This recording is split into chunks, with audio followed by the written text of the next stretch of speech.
All right. Want to do a quick countdown? Yeah, okay, here we go. This is for the Leadville show. Aerodynamics with Josh Portner in 5, 4, 3, 2, 1.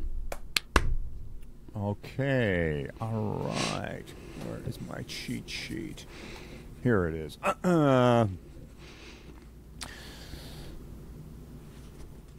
All right, we're back with Josh Portner from SILCA, CEO of SILCA, and consultant to the stars, consultant to the pro peloton and to racers all over the world, and to the rest of us now, Josh. I think we're learning more and more, especially when it comes to aerodynamics, that aerodynamics matter even at slower speeds. But to backtrack a little bit, Josh, I mean, I think a lot of people think, aerodynamics, that's a time trial thing, right? That's a thing for guys with aero bars and skin suits on and getting real low and riding on the Tour de France. Tell us, though, when do aerodynamics matter? And maybe dispel that myth a little bit for us. Yeah, I think the best way to think of it, clearly, there's this, and it's been around as long as I've been around, right, that aero doesn't matter below X speed, and everybody's got a number, below 16, below 18.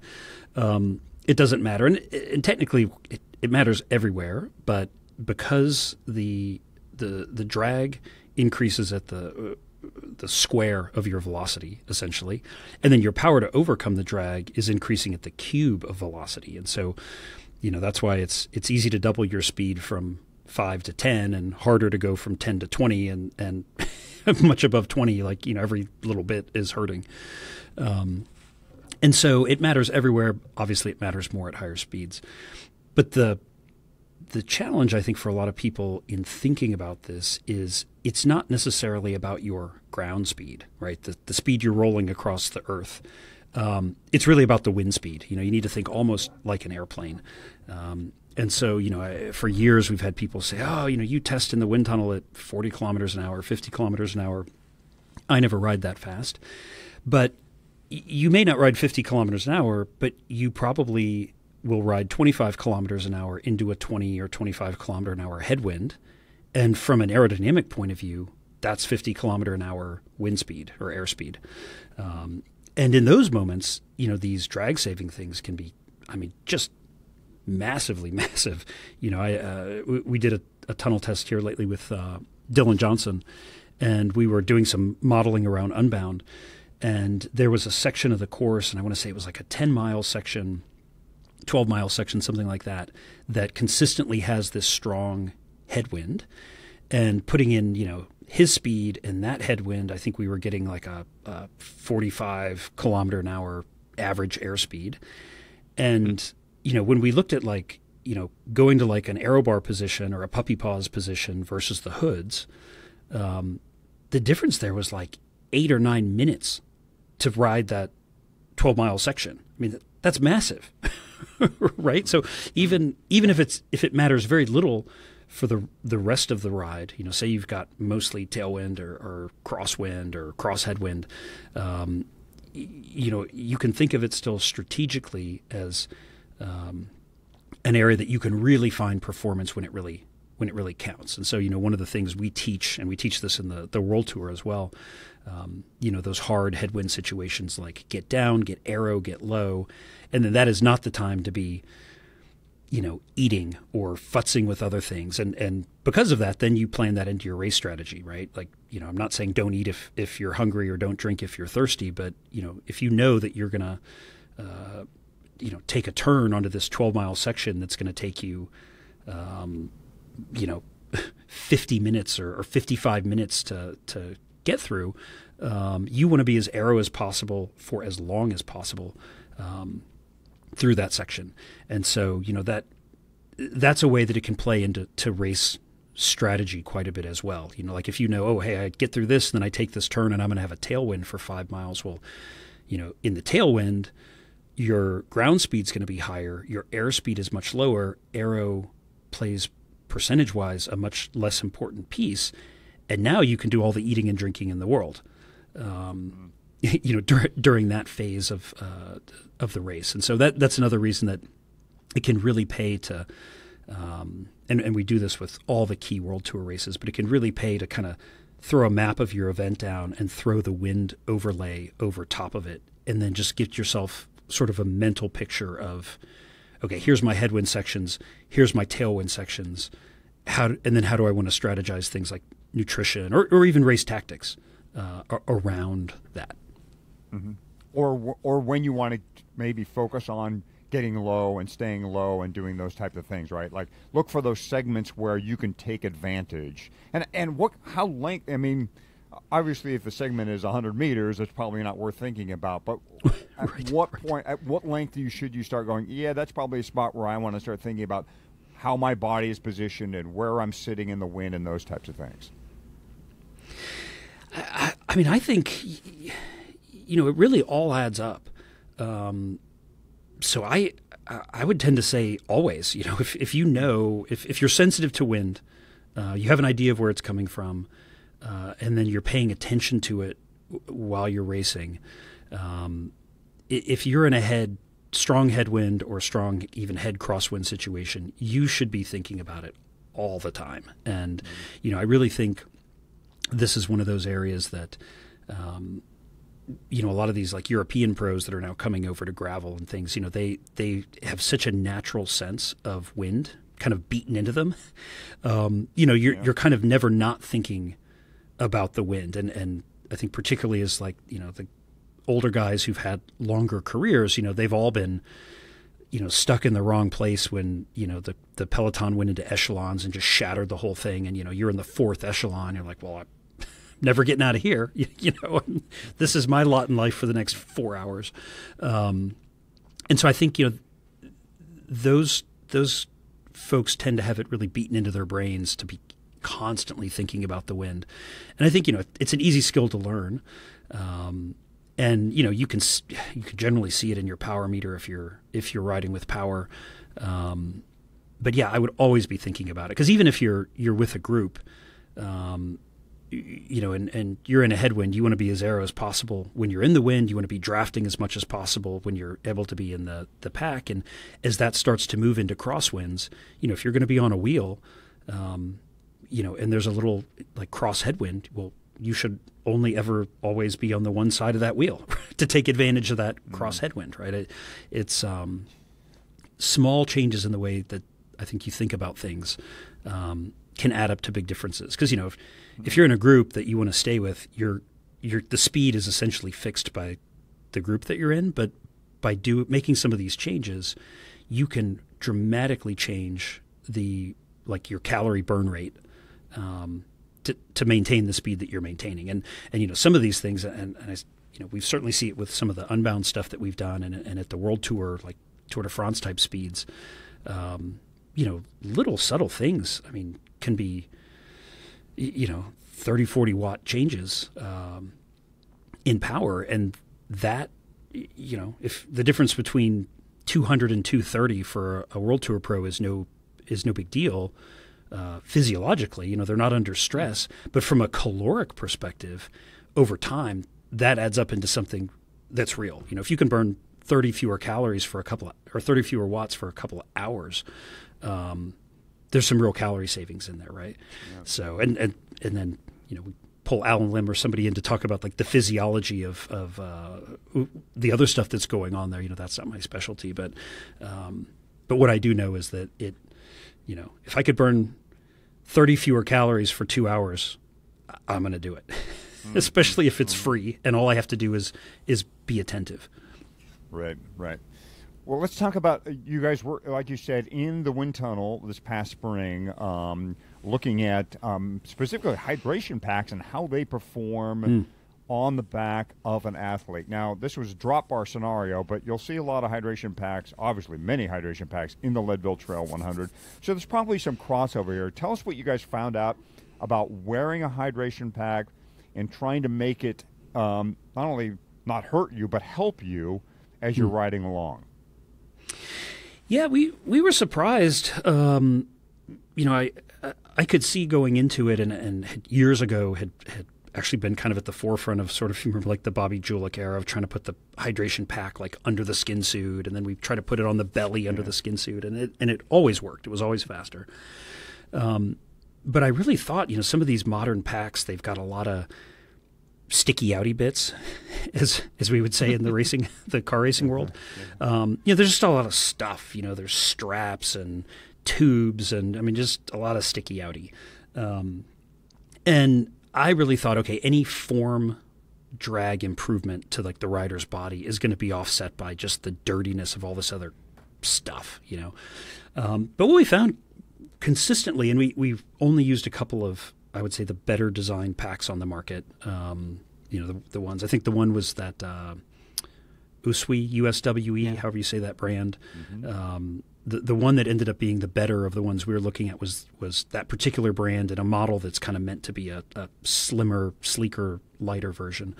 But yeah, even with all the sticky outy bits on the front, the clear improvement to the form drag, smoothing that air over the back, was worth, depending on the airspeed, somewhere in the like 1 to 3, 1 to 4 watt range for Dylan. And it repeated. It repeated in the hoods. It repeated in the drops. It repeated when he did aero bar.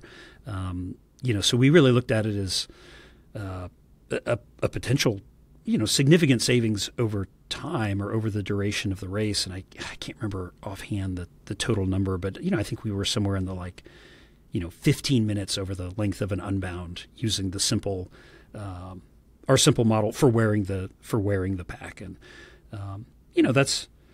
that's not going to take you from mid pack to winning Unbound, but it's 15 minutes.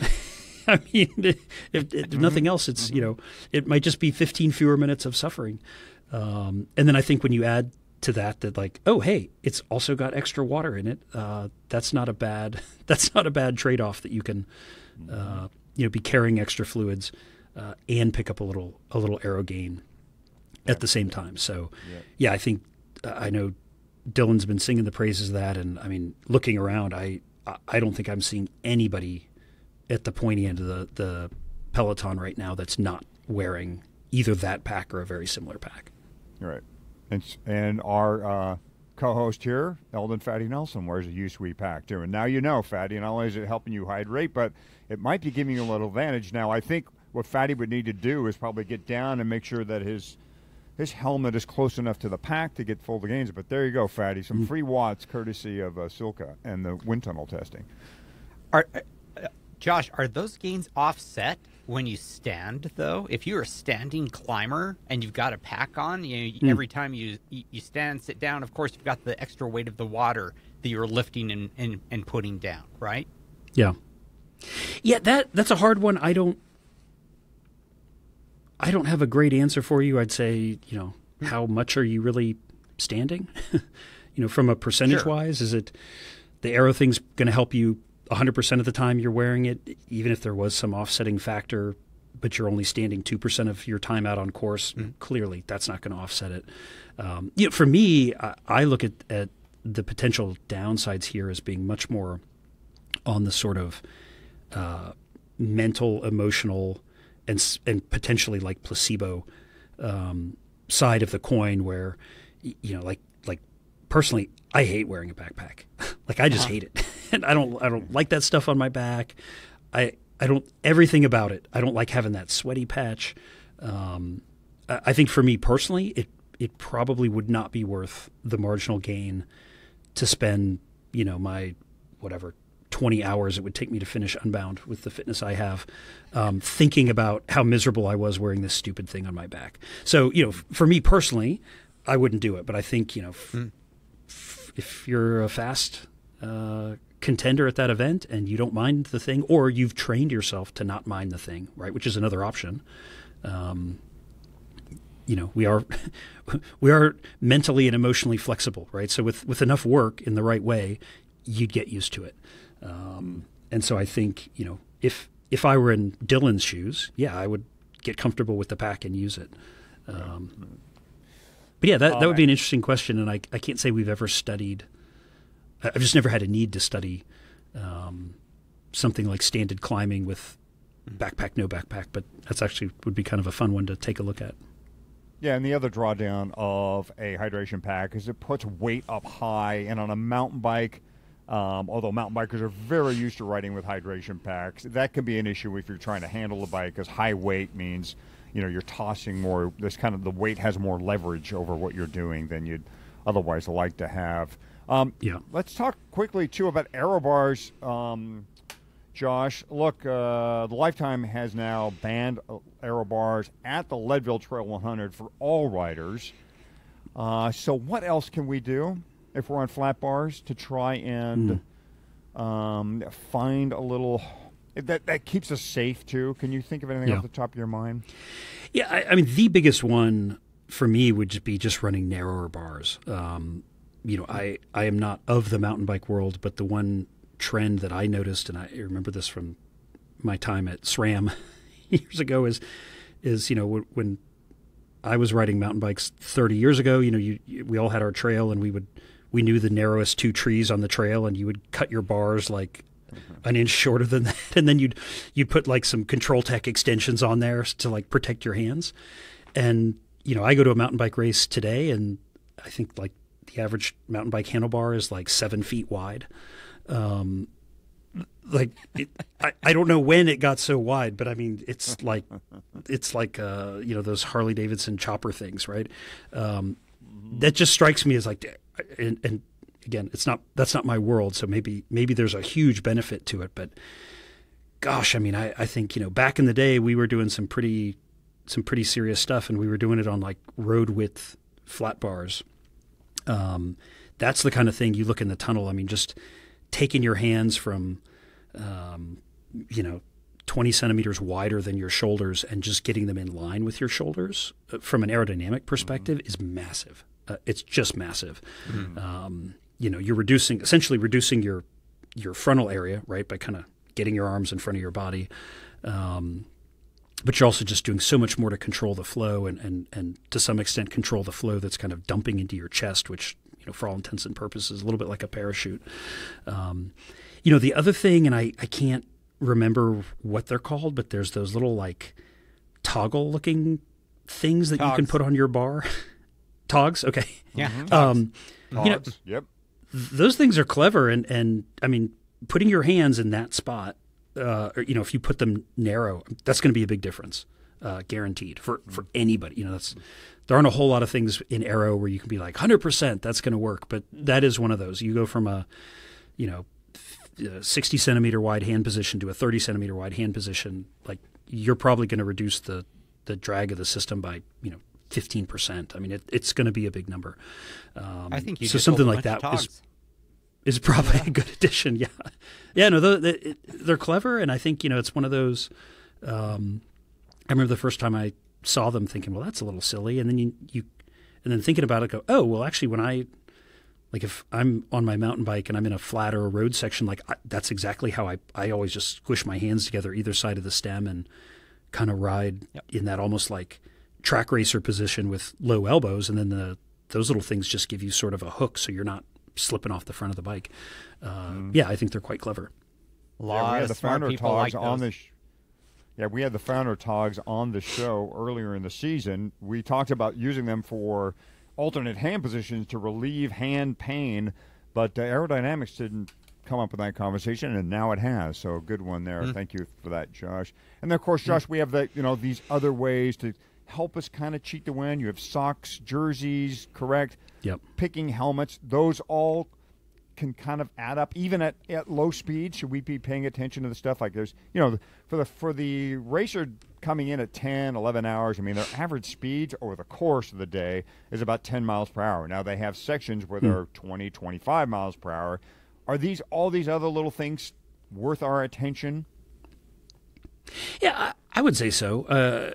Again, I think the best example of that is that like pure headwind stretch, right? I mean, think of if I can save you 10 minutes in a 12-mile stretch of headwind, that's not nothing, right? I mean, even just the mental, back to our mental emotional piece, the emotional benefit of knowing that, hey, I'm going to get through this section 10 minutes faster. That feels huge. And then the whole rest of the time, this stuff isn't hurting you, right? I mean, there's no penalty to it. And so, yeah, certainly things like, okay, well, you're going to wear socks. So you might as well wear aero socks, right? There's no down, there's no thing out on course where it's like, oh, he's got aero socks, that's a penalty. It's like, no, you need socks, get the aero ones. With your with the clothing, I think it can be as simple as just getting the clothing really fit properly, tight. And we talk about that, how, World Tour athletes have tailors and they customize the clothing and all that stuff. But in its simplest form, you need to wear clothing and you're going to buy clothing anyway. So just buy clothing that fits. And by fits, it needs to be tight. You can certainly go past that and say, buy a race suit or buy a skin suit. And, again, at the very pointy end of the peloton, we're pushing everybody into skin suits. Because it makes a huge difference. And if you're not, I tell everybody, if you're not willing or able to wear a skin suit, then I might look at one of those, I think Castelli calls it like the speed suit or whatever. It's sort of like it's like a one-piece jersey, one-piece bib short with a jersey, but the jersey's like sewn into the shorts. I think all the companies make them, but it's a good hybrid. It looks like a jersey and shorts. I think it's got some pockets in the back, but it's like 80% a skin suit. So I would, if you're not going to skin suit, I would look at a speed suit like that. And then beyond that, if neither of those are an option for you, I would just make sure that whatever clothing I am wearing fits very, very tightly. Mm-hmm. Yeah. The great news is I look fantastic in a skin suit. You do. And we push race day jerseys on the show all the time. Our sponsor, DNA, they have a race day jersey. It's a nice cut. It's a tight cut. Mm-hmm. And Fatty and I spend a lot of time saying, get in that tight jersey. I know maybe it's not the most loosey-goosey mountain bikey thing in the world, but hell, it's going to save you a little bit of time over the course of a day. So, Josh, I want to wrap up by this. Say I handed you an entry to the Leadville Trail 100, and miraculously you accepted, and you're looking at just trying to get back in under 12 hours so you get your buckle. What are some of the things that Josh Portner is going to do? And it may be repetitive here. You may repeat some of the same things, but then what are some of the things you're going to reach for to give you an advantage out there over the course of the day? Now, reminded, you're going to climb 12,000 feet. It's going to be a lot of climbing, but there are some flat sections. What are you going to do? Yeah. Oh, gosh. If it were me personally, number one, e-bike. Hands down. You can't do that. How many batteries do you carry? The bigger the motor, the better. Like a trailer with the batteries on it. Gosh, that's one of the most interesting things we're doing right now, and a lot of it's coming from some of the stuff we're doing with Dylan. We've really put sort of a quantity on the aero of tire width. We went in with these Pirelli tires where we had the identical tire in multiple 5 millimeter width increments, and we were able to quantify that at the kind of average unbound speed. It's somewhere on the order of like 1.5 or 2 watts per 5 millimeters of width gain. But then we go into the field and we can quantify the rolling improvements on those rough surfaces of those width gains, and we find that it's clearly in favor of the wider tire. So, I think I would be looking for the absolute lowest rolling resistance, and you can look at bicyclerollingresistance.com, has a great listing of tests that they've done. But at these speeds, rolling resistance is going to be incredibly dominant. So I would go with a pretty darn wide tire that has the lowest possible rolling resistance, and then run it at unoptimal pressure. And I would probably even take the time to do some virtual elevation chung testing to make sure that is the optimal pressure for me for that surface. And that it's a few hours of work, but it can tell you a lot. Mm-hmm. And over the course of an event like this, small changes in rolling resistance can be, it'll be half an hour at Leadville. So I think absolutely worth your time. I would wear the aero socks, get the fitted clothing. I would definitely run a semi-aero, one of the modern kind of, not crazy, but aero road helmets, instead of, something else. I think, yeah, that togs thing with the hand position, I would run a narrow bar. We've certainly learned with the testing that we've done that, the aero equipment and bike helps, but it's actually really quite small because the tires are so dominating the drag. And then looking at things like, it's good. The tires are kind of messing up the airflow so much on the bike that the water bottles don't really matter, right? And so we kind of learned like, big bottles are almost no different than little bottles because it's so much turbulence and junk down there. Okay. And then I would really look at optimizing. What chain ring? Oh God! Between is that like a 28 gearing and question? Because I 34. have no idea. Okay. I would run. I was just wondering, between I would small run and big, does it matter? Oh, I'd run the biggest chain ring I could find, and then I would run the biggest cassette that I could find to go with that. I mean, you guys know how much I hate the 9 and the 10 and the 11 tooth cog. I don't know if anybody makes a 1244 or whatever mountain bike gearing cassette. That's another thing. Not working extensively in that world. I always just look in there and go like, my God, is that? It's like a time trial chain ring on the rear cassette. It's at a 56. So I don't know what your options are really there, but yeah, I mean, we know about every 3 teeth. Well, when you're in the road world, so if I'm talking like in the 40s and 50s of chain rings, every 3 teeth or so is worth a little over a watt of savings. And in the back, when you get to the small ones, I mean, like, from a 11 to a 10 is like almost 3 watts. From a 12 to a 10 is like 2, and then they start to get closer to like 1 watt increments as you go up. So, if I had my dream setup, it would be some relatively big front ring and, a cassette in the back that started with like a 13 or a 14. Because that's where you start to at least flatten the curve a little bit of those losses. And then the other one that's hard, and again, I off-road is really not my world, but you guys know I'm also not a fan of the 1x so much. And I think, the couple issues there are you're stuck with the big jumps in the cassette that you've got, but also, especially if you have a lot of climbing, you're doing a lot of pretty extreme cross-chaining. And we know that, just the cross-chaining effect of that kind of that lateral articulation of the chain can be as much as like a 6 or 7 watt penalty in a relatively low friction drivetrain, right? So by the end of your event, when the drivetrain's dirty and you're towards the end of the lubricant life, it's I don't know what it's going to be, but it's going to be more than 6 or 7 watts. And so, you might be, you got a big climb at the end of that, a race like that. I mean, you might have a 10 watt cross chaining penalty and that might only be a 5 or 6 watt penalty if you had a second smaller chain ring, and you could run in that same cassette. You're going to lose a watt or 2 for the smaller chain ring, but you're going to gain it back likely and then some with that reduced lateral chain articulation. So, that's probably how I would Time to run bring back the 2x.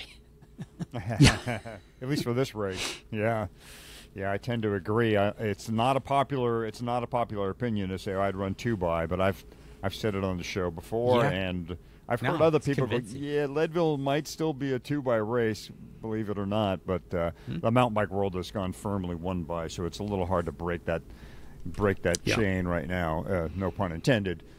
So Josh, I guess the message here is when you can, get low, stay narrow, pedal fast.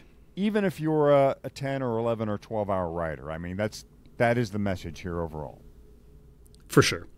And on top of that, I think just to be aware of the wind, and even if you're not doing it the rest of the time, when you're in the headwind, I would double down, triple down on your aero, because that's when it really matters. If you're slacking off and not paying attention in the tailwind section, not a big deal, but it really adds up in those headwind sections. Free speed. We'll take free speed. All right, Josh, thanks so much for being on the Leadville show, a mountain bike show. I know it's not your world, but thanks for being here. Hey, thanks so much. I have an idea, guys. What if we make that the pre-show for the For Oh, just, that's fine. Yeah, that's. Oh, that's good, Up yeah. to SILCA. If SILCA wants that Yeah. on their YouTube channel, I'm It's totally good fine. No, with that's that. perfect. Oh, No, it's that's totally it's great the stuff, same yeah. kind of people. Yeah. Yeah, it's where did I want to put this? Arrow. At least to a degree. So I'm going to just keep rolling then. Okay, that's fine. Yeah, I And see let's where do- you're let's going. do it. Yeah. and let's Let me do just- the. I just want to save this file real quick, Fatty, because it's going to go. Sure. I'm just for my audio and for On addition, yeah. Riverside. I'm going to let it keep rolling. Michelle, just let it go. Okay. And this is going to be Hottie AJA 30. Okay. Whoops, I didn't spell AJA 30. Okay, so let's move into our regularly scheduled programming. No clap necessary. We're already going. Or do you need one? Yeah, let's do one real Okay. quick. AJA Let's do number number- 30. AJA number 30 in 5, 4, 4, 3, 3, 2, 2, 1. 1. Yeah, because these are different edits, so I'll need this one. No all right. worries. Oh, where? Okay, the script. Okay, here we go. So, Josh, just like we did last AJ 30, we're going to do a question right out of the box, short answer, and then I don't know if you heard the final show. Then it'll be the show theme, and then we'll do the. So, this is the quick, short, opening out of the box cold, what they call a cold open here. Okay. Got it. This is the Marginal Gains podcast. Ask Josh Anything number 30, and this is our no jumping the line segment, folks. Listeners first is our new motto.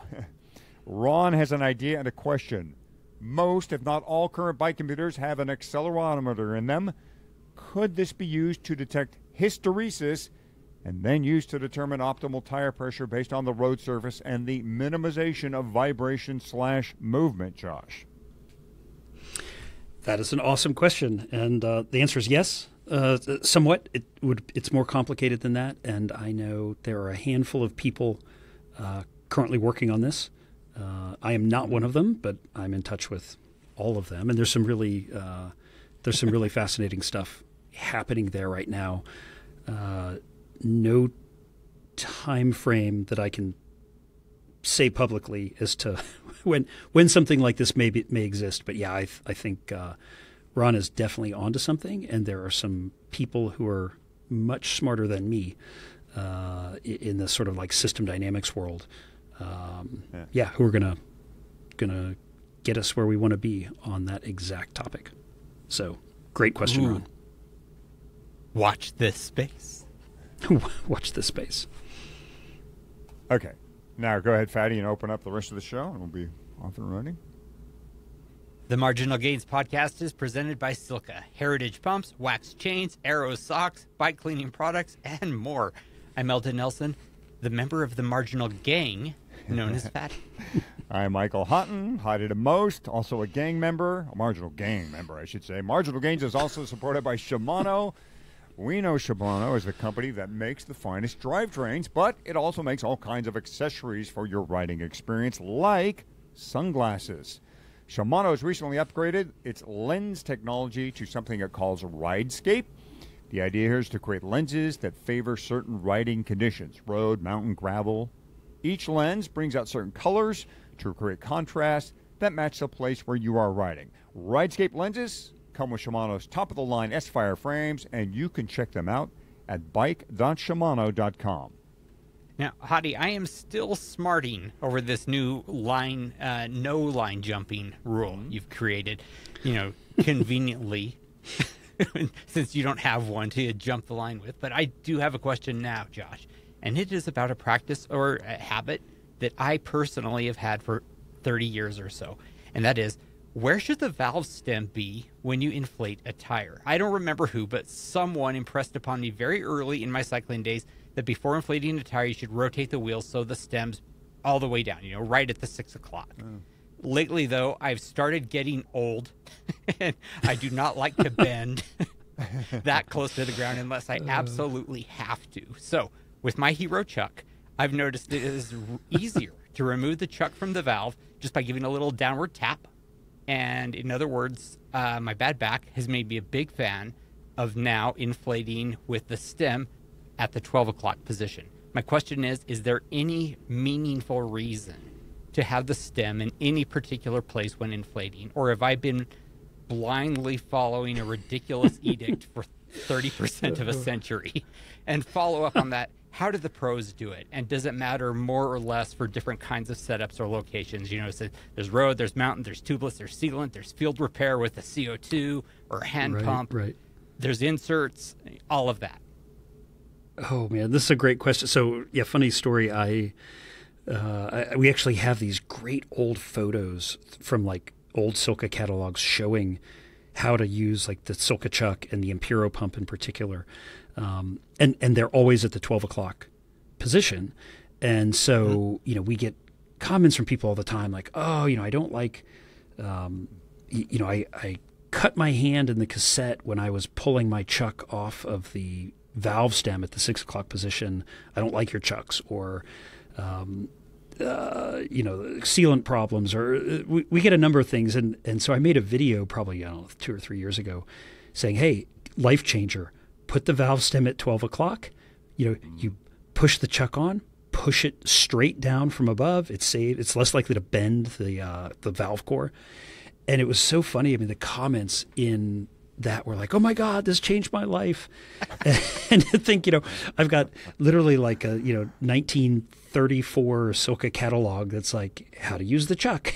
And it's putting it on at the 12 o'clock position. So yeah, I am a huge believer in 12 o'clock. Particularly if you're using like a mini pump or a frame pump, far and away the easiest way to do it. But yeah, for any floor pump, I mean, it's so much less bending, and it really does put less lateral or bending force into the valve stem, both when you're pumping, but also when you're removing the chuck. You know, you're able to just, I kind of put my thumbs, for those in the video, you kind of put your thumbs either side of the tire and just push straight down. And that'll guarantee that there's no possible way of damaging the valve core of the valve stem. So the one, I guess, caveat there would be tubeless. And, the thing I always recommend for tubeless is, let the wheel sit with the valve stem at about the 5 o'clock position for a couple of minutes before inflating, and then inflate at 12, right? Just let that, whatever sealant's in there, let it run out. And then you can go ahead and put it up at 12 and inflate from there. And then to your last part of your question, how the pros do it, most of the pros are not nearly as mechanically inclined as your average marginal gains listener. And so they do it all the possible ways you can imagine. But we do teach them to do it at 12. All my pro mechanics, are generally, if the bike is on the ground, they're inflating at 12 o'clock. But realistically, most of the inflation is happening in the trailer, in the back of the trailer as the bikes are getting put together, and they're usually doing it on a workbench or something, and generally with like an air compressor. So a little bit of flexibility there. What was the last? All right, bit? I was going to be CO2 inserts, all that. None of that matters. Yeah. All right. Yeah. Now I can be a proud 12 o'clocker. Is what I hear. Thank you. Very good. Okay. Oh, sorry, Fatty. I think you're still up. No, I'm up. Sorry. All right, let's take a question that Patrick in Baltimore texted to us via that Marginal Gains hotline, 317-343-4506. It's a number Fatty has committed to memory now. I don't, but there it is. It's a great question about the intersection of aero and drafting. He asks, when you are drafting off of someone, obviously you get a better draft if the person you're following is less aerodynamic. It's better to follow someone who is 6'3" and sitting upright than someone who is 5'3" and tucked into a very aero position. During the Vuelta a San Juan this year, he says he remembers seeing Remco Evenepoel accidentally gapping his teammate during a lead-out because he is hardly providing any draft, that is, Remco is. My question is, what is the relationship between being aero and providing a poor draft? That is, if I switch from a standard helmet to an aero helmet and get 15 watts faster at 40 kilometers per hour, how much less of a draft am I giving at 40K? He says he would guess it would be affected by less than 15 watts, since the 15 watts includes a reduction in high pressure in the front of the helmet and a reduction in low pressure behind the helmet. whereas the draft is only affected by the reduction in low pressure behind the rider. I think there's a question there. No, it's a good question. It's a fascinating. Are you giving? Yeah.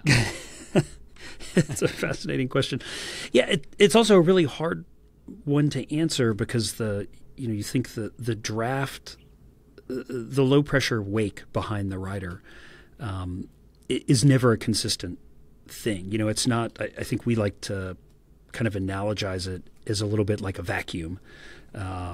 It's a little bit of a vacuum holding you back, but of course it's just a slightly lower pressure zone of air, but within that you have all sorts of crazy turbulence and swirling and vortices and other dirtiness. And so one of the things I often tell people to think of, the draft is like, in you're watching the Olympic divers and they've got that little like stream of water that's kind of like peeing out the bottom, like under the diving board to kind of break the surface tension of the water down there. A lot of cycling draft is more like that. You're just kind of adding, in that case, it's breaking the surface tension. But it is adding turbulence to the water as well that, lets the diver enter with, lower forces as they hit the water.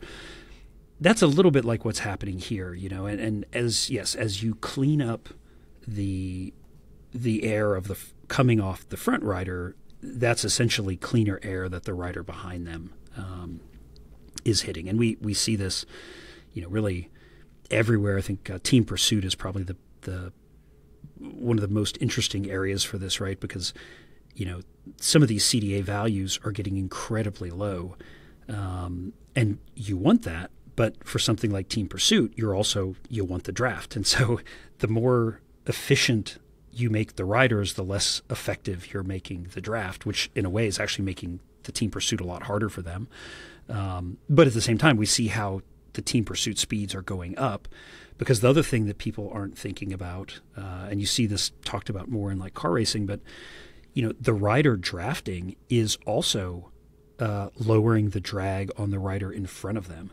And that's something that seems awfully counterintuitive to people, but by getting up in that draft and kind of living in that dirty air and keeping the kind of that clean air outside of, say, the system, kind of either side of it, instead of having it closing up, you're actually lowering the system drag for both riders, including the one in front.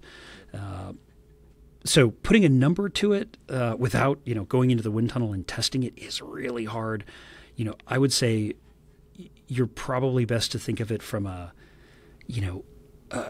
percentage sort of a thing. I say we typically would model in that sitting in the draft is somewhere between, call it 25 and 35% drag reduction for the rider behind, and is probably a couple percent drag reduction for the rider in front.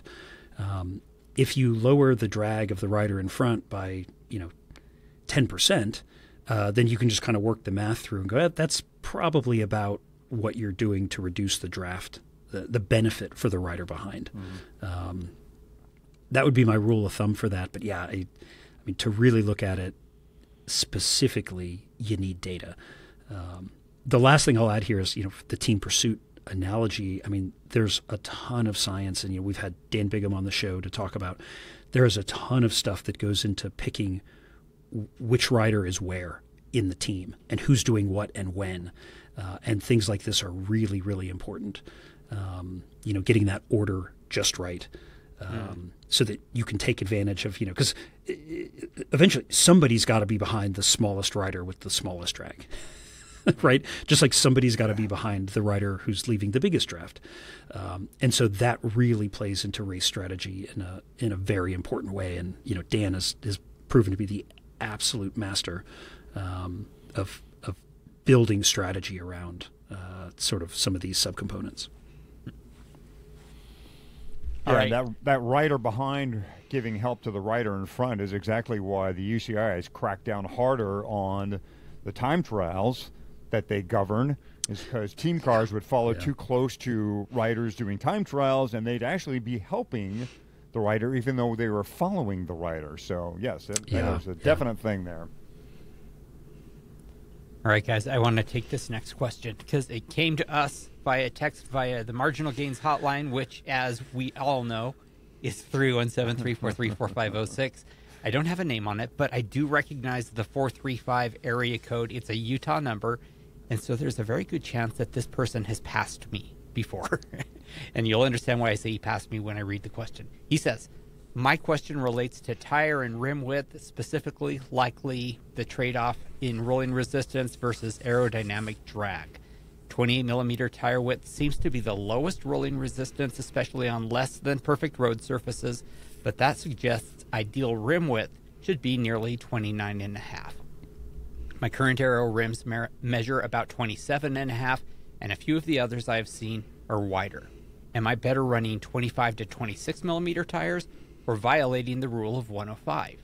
I assume the answer is speed dependent, so for context, I'm a 70-plus Masters racer whose A event is Lotajaw, a 200-mile race between Logan, Utah and Jackson, Wyoming. That's why it's called Lotajaw. My average speed might be around 19 miles per hour. So it's me again, Eldon. I'm very familiar with Lotajaw. I have not raced it, but I have crewed for it, and I have lots of family who has raced it, and it is an extremely popular one-day race around here.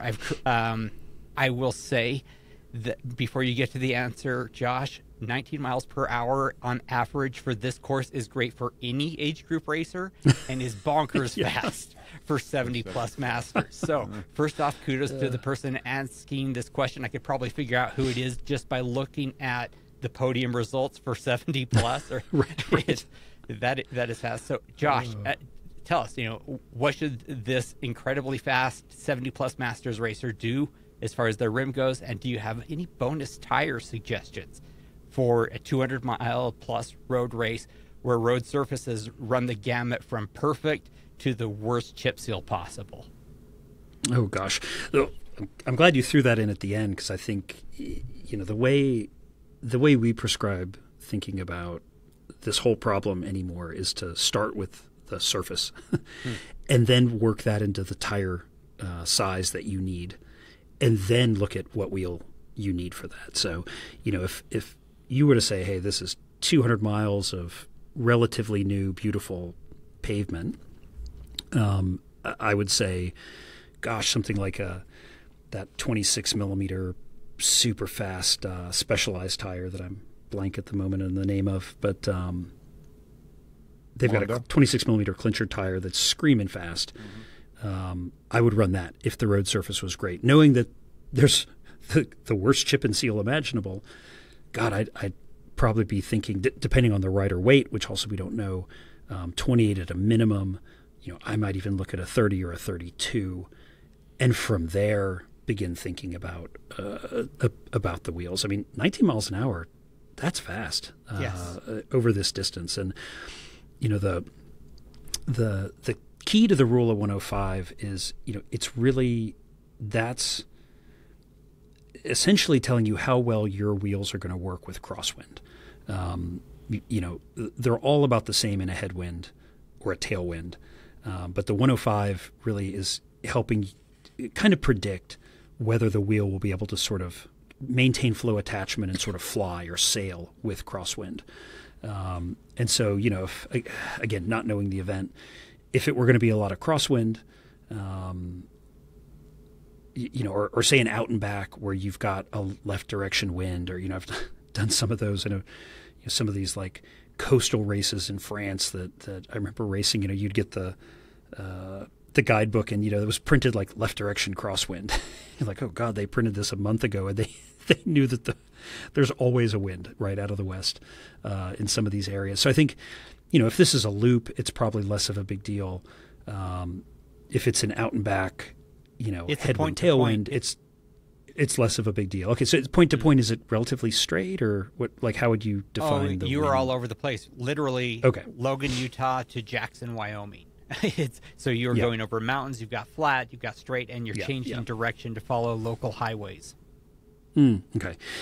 Gosh, I mean, ideal world, I would start with chip seal if it were me and money were no object, I would start with the chip seal comment. I would make a decision: do I want to run 30 or 32 at my weight? If I were lighter, I would take that down to maybe I want 28s.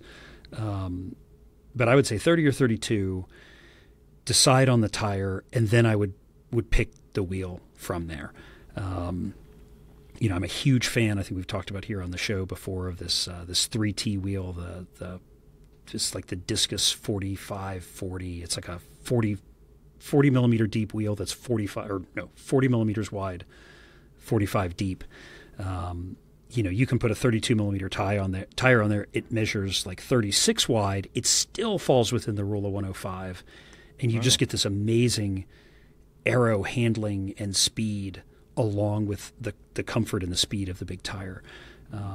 But clearly these are very expensive options. So, if the wheel you have is the wheel you have, I would bias towards comfort handling and rolling resistance first, which is going to be the wider tire. And if the wheels you got are the wheels you got, run them. If there is an option in there to go with something wider for that event, then I would take that. But I wouldn't let the rim drive the direction of the tire in almost any case, and certainly not an event like this sounds to be. I want to follow. You mean almost in any case? I guess I'm a little confused there. You would let rim drive the decision in a smooth time trial, would you not? For sure, yeah. Okay. Track, smooth time trial. Okay. Sorry, I guess I could have been more specific there. Yeah, I think certain within certain conditions, you can say, oh yeah, this indoor track, even outdoor track, out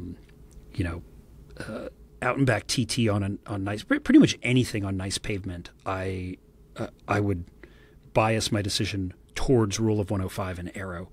And particularly the higher the speed of the event, I would place more weight on that. But when you're saying things like 200 miles, chip and seal, you've just got so many other things to think about, right? You've got comfort, you've got vibration, kind of attenuation issues, you've got handling, and then you've just got the sheer rolling resistance problem that comes with chip seal, where you can see a 30-40 watt per tire jump in rolling resistance on a bad chip seal road, and the best way to mitigate that is with a wider tire at a much lower pressure. And so it might be a little bit like our our 12-mile section at Unbound that we were talking about earlier. It could be one of those things where you might have an hour-long section of chip seal that the right tire and pressure could save you 10 or 15 minutes in. And that's worth a ton, right? Even if it's just in emotional terms, right? 15 minutes less chip seal. I'll take that every time. Yeah. And then the penalties, whatever they are going to be relatively smaller for the rest of the event. Unless the rest of the event is on like a beautiful, perfect pavement, which it doesn't sound like it is. Then you do wheel swap at that point. Right. There you go. Okay. Okay. Hey, here's a topic that I've been putting a lot of thought into as well recently. And Mrs. Hottie caught me watching all kinds of downhill racing, World Cup downhill racing the other night. And, people going crazy and screaming announcers. But marginal gains in downhill racing, like there's got to be a thing here. We got a listener text sent to us, again, 317-343-4506 is that number. And the question goes like this. I know that there are rules banning skin suits and the like in downhill racing in the name of, quote-unquote, preserving the style of the sport. Boy, they've got that whole – sounds like gravel racing to me. But no, we're talking about downhill racing, right?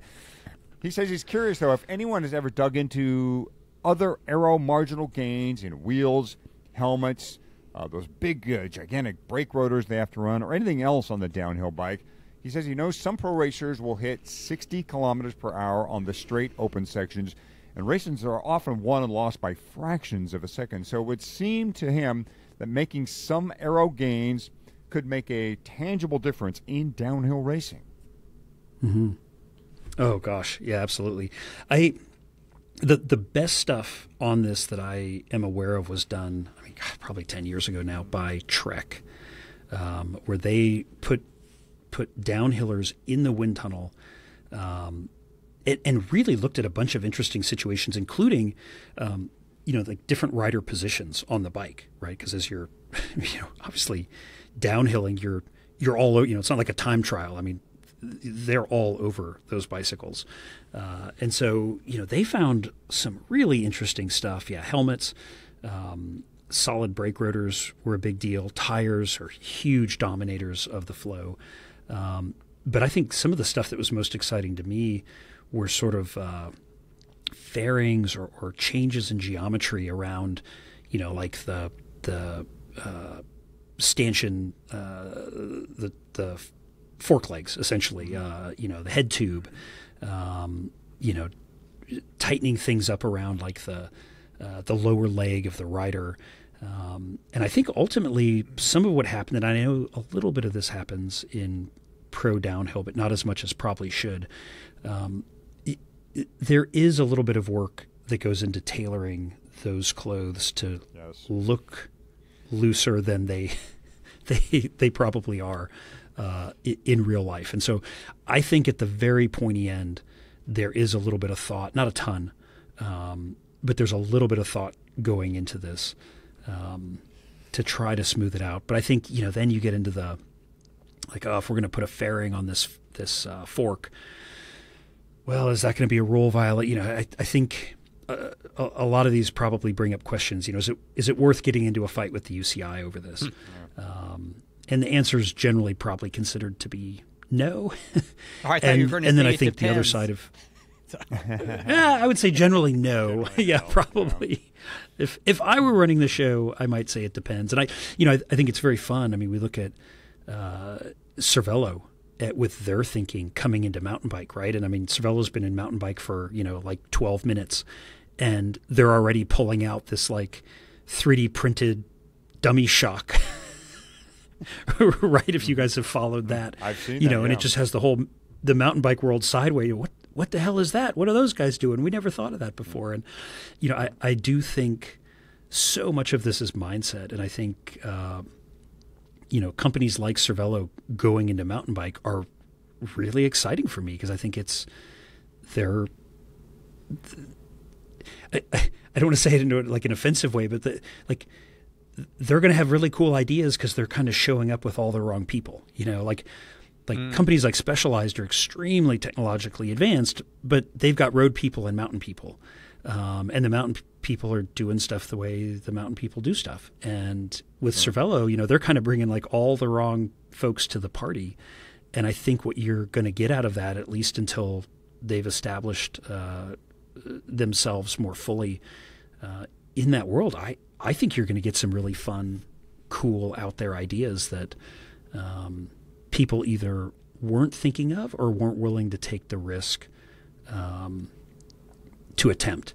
And that to me is super fun. So, yeah, I mean, I look at that just like the caller and think, oh my goodness. I mean, there are probably 6 or 8 events a year that you could look at, I mean, just on paper and say, wow, we could have affected the first to second place split or the second to third place split. Like we could have affected that directly with a fairly minor amount of work, doing the stuff that we do. Sure. And I can tell you from that's a little bit crazy. I can tell you, Josh, from watching a couple events from last year's calendar, that you're absolutely correct on the suits. They're not skin suits, but let's say that they're not wearing baggies either at this point. Let's just say they're kind of wearing jumpsuits, and like the pants are, I would call them slim fit snug, right? If you remember slim fit jeans, they're that snug now, and there's no like loose cuffs hanging around. Things are tight around the ankles. These guys know what's up. And geez, I'd be interested to hear from our listeners too if they're interested more on this topic. I've been kind of exploring it a little bit, like marginal gains in downhill racing. Like there's many areas they're exploring. It suspension. I mean, those guys, the amount of work that goes into the suspension pieces and drivetrain optimization, and obviously tires and tire pressure. there seems to be a lot there. So if the Marginal Gains listeners are interested in more of that, we'd love to hear your feedback on that, because I think it's probably an area worth exploring for us. All right, guys. And to me, I mean, I just look at it and think so much low-hanging fruit, right? Yeah, tons. All right. Sorry, Fatty, time check on this. I know you got to go soon, Josh. Yeah. Are we good to do one more, or should we go ahead and wrap this up so you can get out the door? If we could wrap, that would be great. And then this is a good question. We'll pick it up. And actually, it's a really fun answer, but if we could pick it up on the next one, that'd be okay. Well, we're going to go ahead and try to write. Go ahead, Audie. Sorry. No. I was just, you like the centripetal forces one, right, Josh? We want to keep that one for. Oh yeah. That's a fun question. That's actually a really. I just saw the word and went, what the hell word is that? No, and it's one that I think the problem with it is it's probably 10 or 15 minutes of discussion. Okay. We'll save that one then. So it is a great one to start the next episode with. Yeah, honestly, we've got the next show basically ready to go over here, so we're going to make this one a little bit shorter, and that is okay. And we'll find time and record again real soon. All right. So, Fatty, head straight for the close and just say that's what I'm doing. Yeah, we never got to a chain thing, so you'll have to ad-lib your way through that somehow. Already fixed it, man. Just say we're short on time or whatever. It's a short one, but good one, or whatever you want to say there. And we'll release Josh we've done it to Bloomington. Guys, we've done it. We have done an Ask Josh Anything without a deep dive into chain waxing or Formula One. This has been my favorite episode ever. I think we should call it a show. Oh, come on now. Come on now. The wax will be back soon. You know it. Oh, Hottie is left wanting. I can hear it in his voice. We want to hear all your questions, chain-centric or otherwise, here in the Marginal Gains Ask Josh Anything episodes. And here's how you get your question to the top of the pile. Text or call the Marginal Gains hotline, 317-343-4506. That's also a direct line into Fatty's office. So just call it, and he'll pick it up and answer. You can also comment on this or any episode at marginalgainspodcast.cc, which is where you'll see links to all the platforms for listening to this show. And we'll be back soon with more questions and answers, some of which may actually not have definitive answers. It just depends. But thanks again for listening to Marginal Gains.